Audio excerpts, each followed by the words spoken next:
ఈ రోజు తాంత్రిక విధానంలో శత్రువుని ఎలా హతమార్చాలో మరొక విధానం గురించి తెలుసుకుందాం. దాని పేరే విషజ్వర శత్రు మరణ విధానం.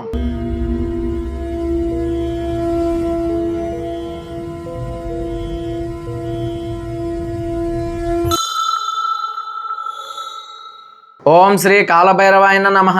ఓం శ్రీ కాళికామాతాయ నమః. ఓం శ్రీ గురుభ్యో నమః.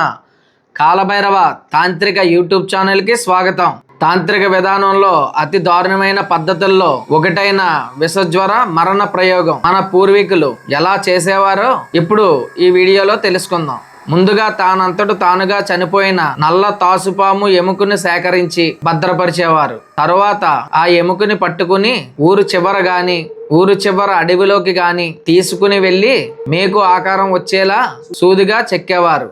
అలా చెక్కగా వచ్చిన మేకు విషం కలిగిన పాము కాటి కన్నా ప్రమాదకరమైనది. ఇప్పటి వరకు మనం ఎన్నో వీడియోల్లో చెప్పుకున్న విధముగా శత్రువు యొక్క గోర్లు, కాలు కింద మట్టి, ఫోటో ఇవన్నీ తీసుకుని కలిపి కాల్చి బూడిద చేసి ఉలవ పిండితో కలిపి బొమ్మని తయారు చేసి ఆదివారం, అమావాస్య, అశ్లేష నక్షత్రం వచ్చేంత వరకు భద్రపరిచేవారు. అశ్లేష నక్షత్రం ఆదివారం, అమావాస్య రోజునాడు బొమ్మను బయటికి తీసి తూర్పు దిక్కుకి తిరిగి ఉన్న మొగల చెట్టు యొక్క వేరు దగ్గర గొయ్య తీసి ఆ గోతిలో బొమ్మను పెట్టేవారు.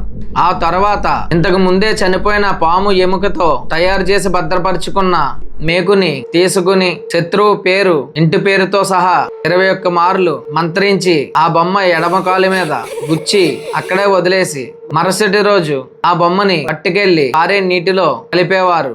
అలా కలిపిన 24 గంటల తర్వాత శత్రువు యొక్క కాలికి విషం పట్టి పతనం మొదలవుతుంది. మీరు తాంత్రిక విధానాల గురించి ఇంకా తెలుసుకోవాలనుకుంటే మన ఛానల్లో చాలా వీడియోలు చేయడం జరిగింది. అవన్నీ చూడండి. ఇంకా మరెన్నో వీడియోలు కూడా అప్లోడ్ చేయడం జరుగుతుంది. అవన్నీ మీరు మిస్ అవ్వకూడదు అనుకుంటే మన కాలభైరవ తాంత్రిక యూట్యూబ్ ఛానల్ని సబ్స్క్రైబ్ చేయండి, లైక్ చేయండి, షేర్ చేయండి. జై కాలభైరవ.